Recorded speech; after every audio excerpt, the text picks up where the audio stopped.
पापा हम गरीब हैं क्या। आजकल मैं मायके गई हुई थी। कुछ दिन बाद जब ससुराल पहुंची तो पति घर के सामने स्वागत में खड़े थे। अंदर प्रवेश किया तो छोटे से गैरेज में चमचमाती गाड़ी खड़ी थी। तो मैंने आंखों ही आंखों में पति से प्रश्न किया तो उन्होंने गाड़ी की चाबियां थमाकर कहा, कल से तुम इस गाड़ी में कॉलेज जाओगी प्रोफेसर साहिबा। Oh my God. खुशी इतनी थी कि मुंह से और कुछ निकला ही नहीं। बस जोश और भावावेश में मैंने पति साहब को एक जोरदार झप्पी दे दी और अमरवेल की तरह उनसे लिपट गई। उनका गिफ्ट देने का तरीका भी अजीब हुआ करता है। सब कुछ चुपचाप और अचानक।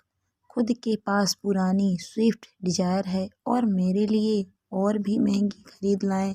8 साल की शादीशुदा जिंदगी में इस आदमी ने न जाने कितने गिफ्ट दिए। गिनती करती हूँ तो थक जाती हूँ। ईमानदार है, रिश्वत नहीं लेती, मगर खर्चीले इतने कि उधार के पैसे लाकर गिफ्ट खरीद लाते हैं। लंबी सी झप्पी के बाद मैं अलग हुई तो गाड़ी का निरीक्षण करने लगी। मेरा पसंदीदा कलर था, बहुत सुंदर थी। फिर नज़र उस जगह गई जहाँ मेरी स्कूटी खड़ी रहती थी। मैं हैरान, वो जगह तो खाली थी। स्कूटी कहाँ है? मैंने चिल्लाकर पूछा। बेच दी मैंने। क्या करना? अब उस जुगाड़ का। पार्किंग में इतनी जगह भी नहीं है। मुझसे बिना पूछे बेच दी तुमने? एक स्कूटी ही तो थी, पुरानी सी। गुस्सा क्यों होती हो? पति ने भावहीन स्वर में कहा तो मैं चिल्ला पड़ी।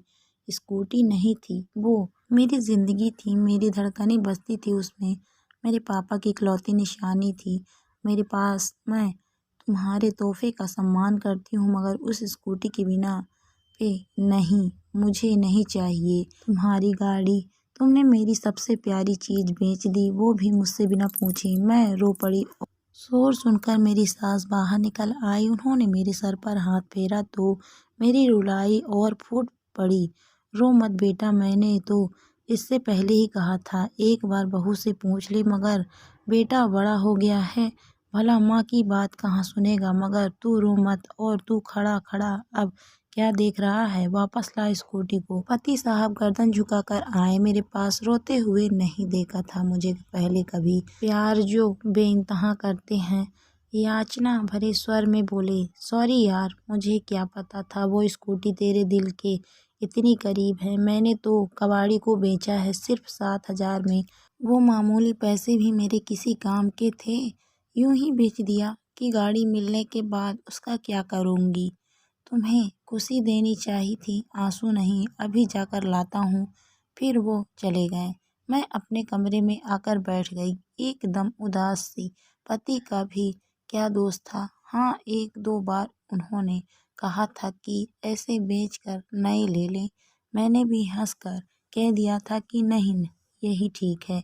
लेकिन अचानक स्कूटी ना देखकर मैं बहुत ज़्यादा भावुक हो गई थी। होती भी कैसे नहीं।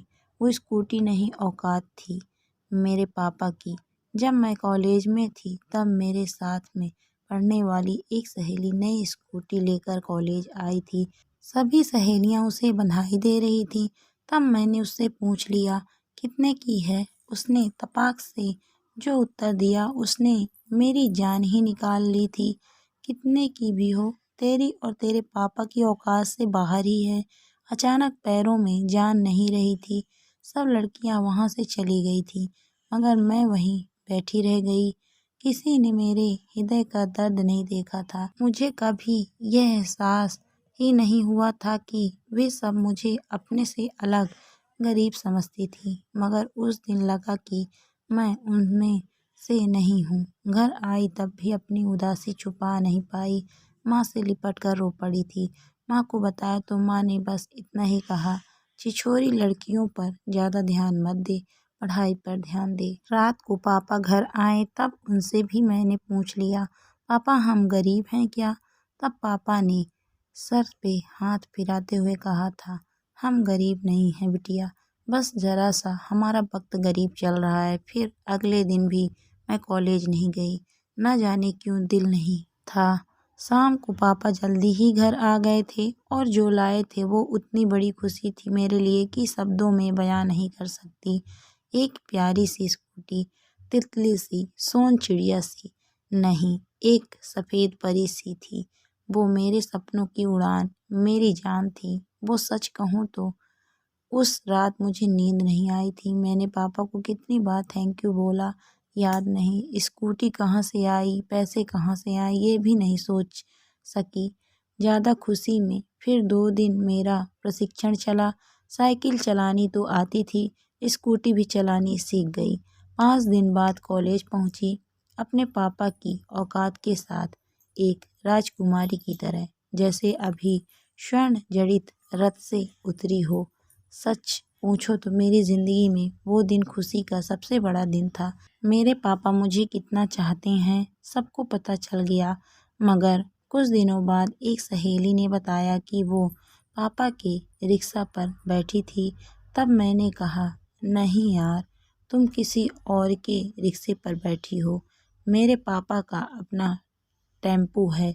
मगर अंदर ही अंदर मेरा दिमाग झनझना उठा था।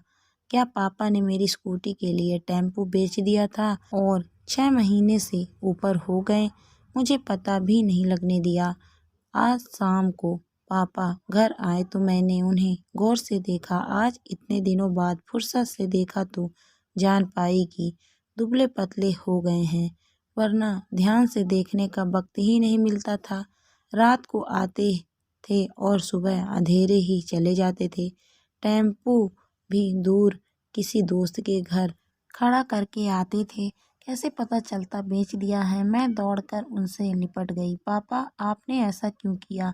बस इतना ही मुख से निकला। रोना जो आ गया था। तू मेरा गुरूर है बिटिया।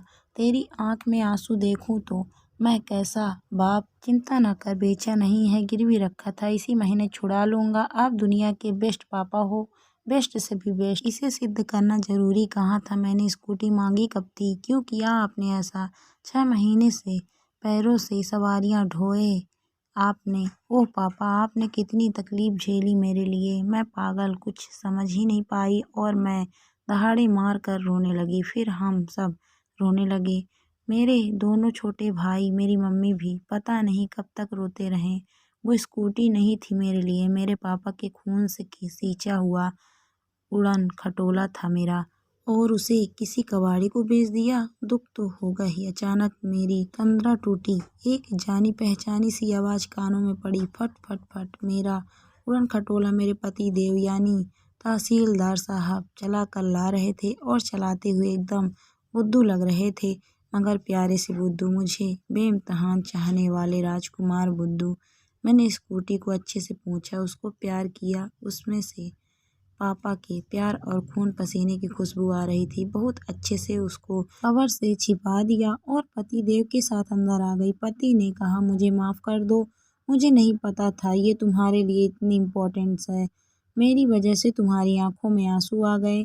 मैंने बोला, मैंने भी आप पर गुस्सा किया है। मैं और कुछ कहती, मेरे पति ने मुझे सीने से लगा लिया। हम दोनों मुस्कुरा दिए। माँ बाप अपने बच्चों के लिए बहुत कुछ करते हैं। हमें अपने माँ बाप की मेहनत को जिम्मेदारी का नाम नहीं देना चाहिए। हमेशा माँ बाप का ख्याल रखना चाहिए।